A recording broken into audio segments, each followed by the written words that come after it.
Hello दोस्तों, आज मैं बात करने वाला हूँ कि क्या बीटेक करना सही है या फिर नहीं है। क्योंकि अभी 12वीं के रिज़ल्ट जो हैं वो आ चुके हैं। कई सारे बोर्ड के जो है रिज़ल्ट अभी आ चुके हैं और काफ़ी सारे स्टूडेंट जो हैं वो सोच रहे हैं कि मुझे बीटेक करना चाहिए।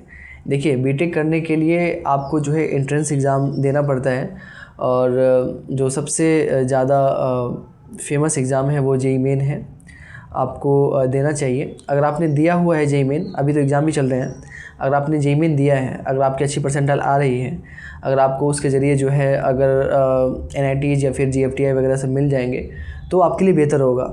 लेकिन आपने अगर जेईई मेन नहीं दिया है फिर भी आप सोच रहे हैं कि मुझे बीटेक करना है, तो क्या आप बीटेक कीजिएगा तो क्या उसकी वैल्यू रहेगी?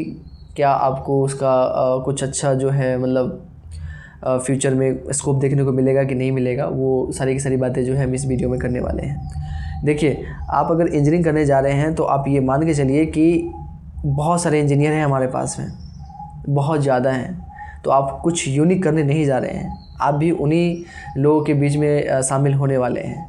आप कहीं भी चले जाइए, किसी भी घर को आप देख लीजिए, उस घर के अंदर में कोई ना कोई इंजीनियर ज़रूर है। ठीक है ना? हमारे पास में इंजीनियर की कमी नहीं है। हमारे देश में बहुत सारे इंजीनियर हैं, लेकिन स्किल्ड इंजीनियर नहीं है, उनके पास में स्किल नहीं है। ज़्यादातर लोग जो हैं वो बीटेक को उतना ज़्यादा सीरियसली नहीं लेते हैं। बस एक डिग्री चाहिए होती है उन्हें कि कैसे भी करके एक डिग्री मिल जाए, नाम मिल जाए, बस आगे चल के एक नाम रहे कि हम इंजीनियर हैं। लेकिन बस वो नाम के ही इंजीनियर रहते हैं और कुछ नहीं रहते हैं वो, क्योंकि उनके पास में कुछ नॉलेज नहीं होता है। एक रात पहले वो सेमेस्टर के लिए प्रिपरेशन करते हैं, पढ़ते हैं और जाके एग्ज़ाम देते हैं सुबह सुबह और पास हो जाते हैं। तो इस तरीके के इंजीनियर हमारे देश के अंदर बन रहे हैं। क्या आपको भी उसी तरीके का इंजीनियर बनना है, या फिर आप चाहते हैं कि मुझे किसी अच्छे कॉलेज में जाके जो है वहाँ पे अपनी पढ़ाई को जो है वो करनी है? आप अगर किसी अच्छे कॉलेज में जाना चाहते हैं, अगर आप वाकई में इंटरेस्टेड हैं कि मुझे इंजीनियरिंग करना चाहिए, आप जो है औरों को देखकर नहीं आ रहे हैं कि हाँ वो इंजीनियर बना है तो मुझे भी बनना चाहिए। आपके अगर मन से आवाज़ आ रही है, आप अगर रियली में इंटरेस्टेड हैं, आप अगर चाहते हैं कि हम 40 साल के बाद भी अपने आप को उसी चीज़ में अगर हम देखना चाहते हैं, अगर आप वाकई में इंटरेस्टेड हैं, तो आपको इंजीनियरिंग करनी चाहिए।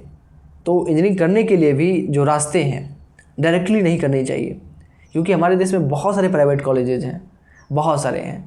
2010 से पहले इंजीनियर की वैल्यू जो है वो काफ़ी ज़्यादा होती थी। 2010 या फिर आप अर्ली 2000 से पहले आप चले जाइए, तो उस वक्त में इंजीनियर की बहुत ज़्यादा वैल्यू थी, क्योंकि हमारे देश में उतने ज़्यादा इंजीनियर नहीं थे। और अभी जो देखिए कि बहुत ज़्यादा इंजीनियरिंग कॉलेज जो है वो खुल चुके हैं। ख़ासतौर पे प्राइवेट कॉलेज की मैं बात कर रहा हूँ, बहुत ज़्यादा हैं जिनकी वैल्यू कुछ नहीं है। बस झूठ का वो प्लेसमेंट रिकॉर्ड जो है अपने वेबसाइट पे रखे रहते हैं और उसी के झांसे में जो है कई सारे स्टूडेंट जो है वो आ जाते हैं। अगर आप वाकई में अगर इंजीनियरिंग करना चाहते हैं तो आपको जेईई मेन का एग्ज़ाम ज़रूर देना चाहिए।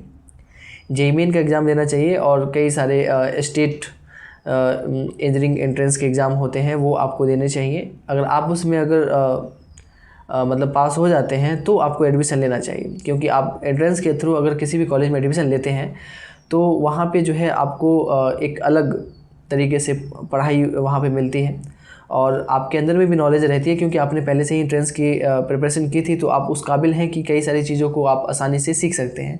आप वहाँ पे टाइम पास करने के लिए नहीं जाइएगा, क्योंकि आपके पास में एक तरह का समझ लीजिए कि एक ललक है कि हाँ मुझे सीखना है, मुझे कुछ करना है, क्योंकि आप पढ़ने वाले हो, क्योंकि आपने एंट्रेंस एग्ज़ाम निकाला है। ठीक है ना? तो आपको एंट्रेंस देना चाहिए, जेईई मेन देना चाहिए। अगर जेईई मेन में अगर अच्छा हो जाता है तो आपको जेईई एडवांस भी देना चाहिए। जेईई एडवांस के थ्रू जो है वो हमारे देश में सबसे अच्छे कॉलेज जो हैं आईआईटीज़, वो आपको मिल सकते हैं। तो आपको डिसाइड करना है कि आपको क्या करना है। ठीक है, थैंक यू।